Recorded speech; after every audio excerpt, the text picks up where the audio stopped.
শ্রোতা বন্ধুরা, আপনাদের স্বাগত জানাচ্ছি। আমি শারমিন রহমান। আপনারা যারা নিয়মিত বাংলাদেশ বেতারের অনুষ্ঠান শুনে থাকেন তারা জানেন যে আমরা নানা রকম বিষয় নিয়ে আলোচনা করে থাকি। তবে আজকের যে অনুষ্ঠান সেটি একেবারেই ভিন্ন। আপনারা জেনে খুশি হবেন, বাংলাদেশ এবং মার্কিন যুক্তরাষ্ট্রের সম্পর্কের 50 বছরের বেশি সময় ধরে চলেছে এবং দুই দেশের সম্পর্ক নানা খাতে উন্নতির দিকে যাচ্ছে। এই বিষয়গুলো নিয়ে আজকে আমরা একটি বিশেষ আলোচনা অনুষ্ঠান করব এবং অবশ্যই সেখানে মার্কিন যুক্তরাষ্ট্রের নেতৃত্ব দিচ্ছেন, মার্কিন যুক্তরাষ্ট্রের দূতাবাসে কাজ করছেন এমন একজনকে আজকে আমরা অতিথি হিসেবে পেয়েছি। তিনি হচ্ছেন স্টিভেন ইবেলি। তিনি ইউএস অ্যাম্বাসিতে পাবলিক অ্যাফেয়ার্স কাউন্সিলর হিসেবে কর্মরত আছেন। তার কাছে আমরা আদ্যপান্ত জানব। তবে অবশ্যই আমরা অনুষ্ঠানের সুবিধার্থে সেটি আমরা পুরো অনুষ্ঠানটি ইংরেজিতে ধারণ করব। আশা করছি এই অনুষ্ঠানের মাধ্যমে বাংলাদেশ এবং যুক্তরাষ্ট্রের সাথে যে নানা রকম সম্পর্ক উন্নয়ন, শিক্ষা, স্বাস্থ্য, বিশেষ করে আরএমজি সেক্টর যদি আমরা বলি, যেটি আমরা রেডিমেড গার্মেন্ট বলি বা আমাদের গার্মেন্টস শিল্প, সেই বিষয়গুলো উঠে আসবে। এবং এই অনুষ্ঠানের মাধ্যমে যারা আপনারা শিক্ষা সংক্রান্ত নানা বিষয় নিয়ে জানতে চান, বুঝতে চান, তারা হয়তো এই অনুষ্ঠান দেখে অবশ্যই উপকৃত হবেন। আমরা আশা করছি আজকের এই অনুষ্ঠান যেসব শ্রোতা বন্ধুরা শুনবেন, পরবর্তীতে আমরা আপনাদের আগ্রহ সাপেক্ষে আরও এ ধরনের অনুষ্ঠান করতে চাই। তো আমরা শুরু করতে চাই বাংলাদেশ এবং মার্কিন যুক্তরাষ্ট্রের সম্পর্কের যে মজবুত যে ভিত্তিপ্রস্তর স্থাপন হয়েছে, দুই দেশের যে সম্পর্কের যে একটি অন্যরকম মাইল ফলক স্পর্শ করেছে সেই বিষয়। এবং আপনারা জানেন যে 1971 সালের পর থেকেই যুক্তরাষ্ট্র বাংলাদেশকে নানাভাবে সাহায্য সহযোগিতা করছে। সেই বিষয়গুলো আজকে এই অনুষ্ঠানে আমরা তুলে নিয়ে আসব। Hello, dear listeners and friends. I am Sharmin Rahman, your host. Welcome to this special segment on Bangladesh Betar, where we'll be discussing the diplomatic relations between United States and Bangladesh. Over the past 5 decades, these two nations have fostered a strong partnership built on shared values of democracy, development, and mutual respect. Joining us today is a very special guest, Stephen Ivalli. Hello, কেমন আছেন? কি অবস্থা? He's the Public Affairs Counselor at the U.S. Embassy in Dhaka. Stephen, it's so wonderful to have you with us. Let's begin by reflecting on U.S.-Bangladesh diplomatic relations. What would you say have been some of the most significant achievements in this partnership? Well, thanks so much for the question. It's a really important one.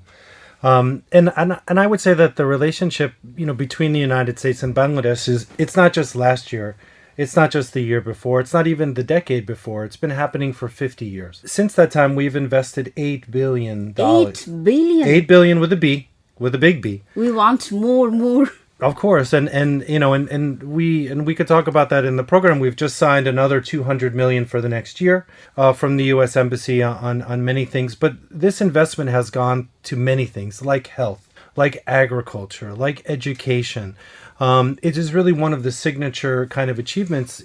One of the little known facts as well is United States Embassy was instrumental in bringing electricity to Bangladesh, especially in rural areas. So there was a project for many, many years to bring electricity, and now most parts of Bangladesh do have electricity, which has really aided in the development, the economic development of Bangladesh. I think 93% of area already have electricity. Yeah, and a lot of that is due to the investments that the U.S. Embassy made in decades past. I think the other thing that we're always very struck by at the embassy is just the spirit of the Bangladeshi people, how industrious they are, how productive they are, and how much Bangladesh has developed in really such a short amount of time. 50 years is not a long time in the history of a country. If you look at, some countries are, thousands of years old, for example. 50 years is such incredible progress that has been made in Bangladesh. And a lot of that is of the spirit of the Bangladeshi people themselves. I think, we have many economic zone in some districts, which invest is so good. Correct, yes, very much so. Yours sounds so good. Now we focus. The youth of Bangladesh have certainly been pivotal in driving change. As we look ahead to the next 50 years, what do you see the most potential for deeper collaboration between the US and Bangladesh?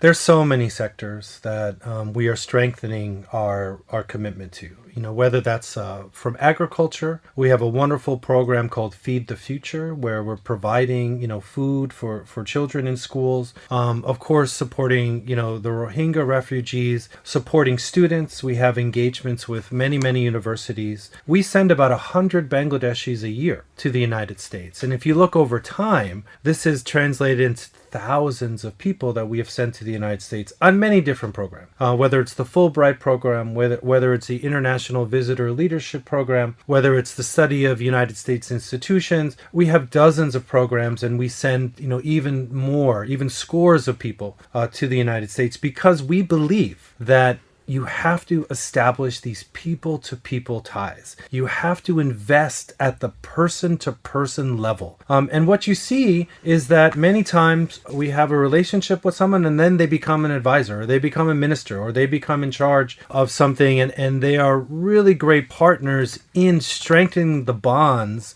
between our two countries. That's truly inspiring.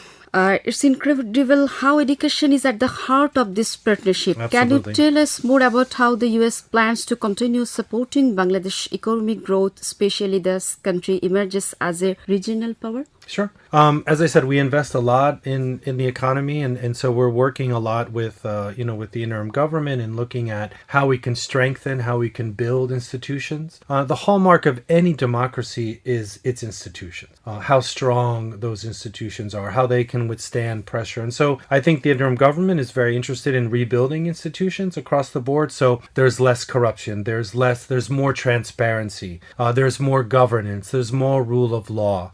All of these things will attract more businesses, will attract more investment. What American companies look for example, is a business environment that's fair. That's all we want. That's all that American companies want, is that they can fairly compete for a contract. They can fairly compete for a tender.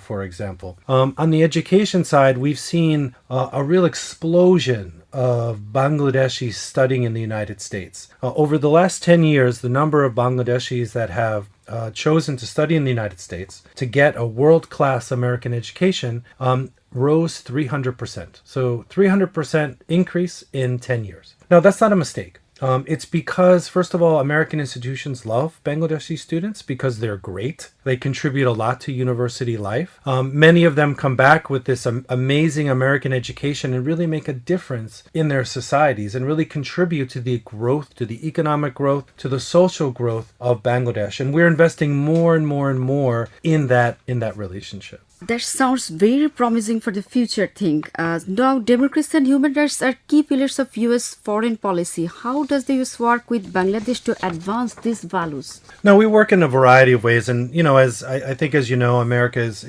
certainly focused on human rights and rights of the people, because this leads to a better, vibrant democracy. When people are free, when there's transparency, when there's rule of law, a country does better. If you look at the Nobel Prizes, just this year, there were 3 researchers that won the Nobel Prize. And what they showed was, when you invest in transparency, when you invest in the country being more equitable to all of its people, it does better economically. It prospers. And so that is almost proof that democracy translates to prosperity, because everyone has a chance. There's an equal playing field. There's rule of law. And so we're working a lot with the interim government in unlocking the true potential of Bangladesh. One of these ways is certainly through labor. We feel that labor can add a lot of benefits, because if you look at any study,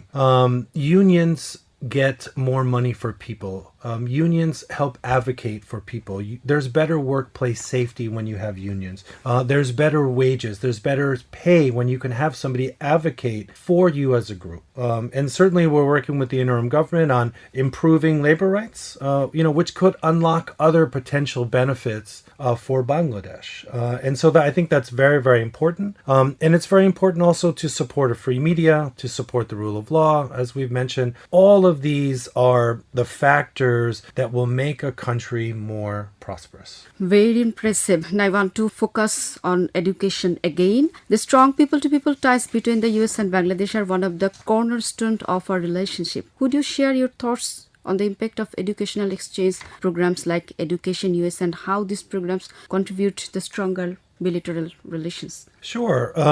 So, as I said, a world class education, world class American education is truly life changing. We see people come back different people because when you go to an American university, it's not just about being in an American university, but it's being in a community. There are so many activities available to students, whether that's academic activities, clubs, there's sports. And so people come back very well rounded, not only in their knowledge, but also as people. And so we help through that with Education USA. Education USA is a program where we advise students. We tell them how you can apply to an American university, how you can fill out that college college application, how you can write that essay. And we have advisors at our embassy at the American Center, which is in Baridara. We have advisors at our EMK Center, which is on Gulshan Avenue.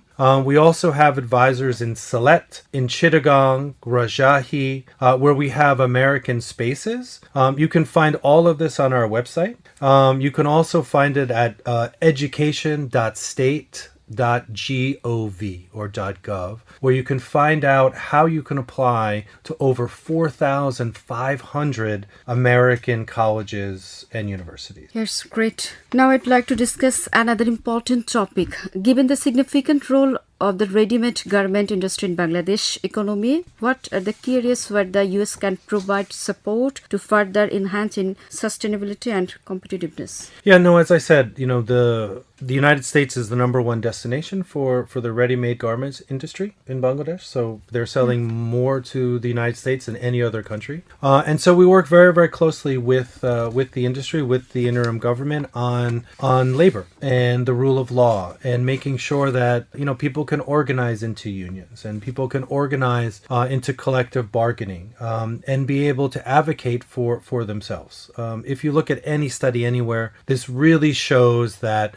when people can organize, when there are unions, they benefit the workers. They also benefit the country because they're more productive and there will be more opportunity for them to earn more money. And if they earn more money, they'll also spend more money. And so it helps improve the economy. The other aspect is really working on the business environment and especially in information technology. If you look at some of the statistics, certainly the RMG industry, makes a huge amount of money for Bangladesh, remittances, but also IT outsourcing. There are so many talented young people in Bangladesh who basically sell IT services to the United States and to tech companies. We want to encourage that because that is another way for Bangladeshis to be able to earn a hard more currency. dollar from US. Absolutely. And there are so many smart folks here in Bangladesh. I mean, look at, some of the Bangladeshi companies that use technology like Bcash, for example, that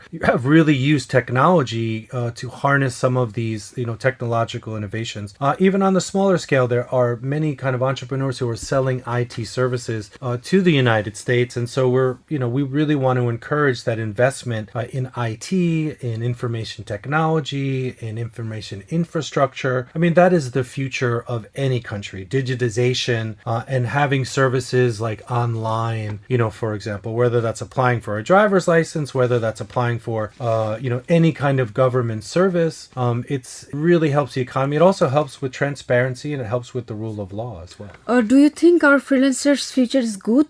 I do. As I said, I think with the right environment, of course, it takes, smart policies, right? It takes, very good policies from the government. It takes very good encouragement. It also takes, education, an educational system that will teach people those skills. Skills is a very important aspect in today's society. There are many young people that need those skills and need access to those skills. The U.S. Embassy certainly helps with that by investing in having skills-based types of courses. We've just entered into a grant actually with UNICEF where we're going to have pitch competitions throughout Bangladesh in all 8 divisions where there'll be teams submitting their proposals for improving environmental entrepreneurship, whether that's maybe tackling the problem of salinity in soils in Borishal or looking at labor practices in Sylhet, for example, or any kind of environmental environmental flooding, droughts. And not only are we going to have a pitch competition, but we're also going to fund the best ideas. Because some As like startup. Exactly, as a startup. They're going to have like an incubation, as we say, and then we're going to fund them as startups, because sometimes the very great ideas come from startups, and they can grow into, very, very big companies and very, very big ideas. We see that again and again in the United States. And, you talked about shared values at the beginning of the program. One of the shared values between the United States and Bangladesh is this entrepreneurial spirit. I have never seen more stores and shops in my life in Dhaka. Whether you go downtown and there's a biryani, there's Hanif, and then there's, And so many boutique shops. There's so many boutique shops, right? Our beauty parlor. And all of these are small businesses. These are all people who are starting a business. And so that's really, really wonderful. That's a great shared value. And so we really want to work on that and really encourage that, because even if you look at the United States, yes, you know about all these big companies of the US, but really the strength of the US economy are small to medium size businesses. They are the backbone of the United States. Key pillars of the economy. They are the key pillars. Thank you. You said it much better than I could, Charmaine. So the key pillars of the economy. Thanks, Stephen. We believe that you will always be by our side. Of course, yes. Thank you so much, Stephen, for joining us today. And Donabat. It has been pleasure having you on the show. It was our pleasure to be here, Charmaine. Thank you so much. And with that, dear listeners and friends, we conclude your special program on the 50 years of diplomatic relations between United States and Bangladesh.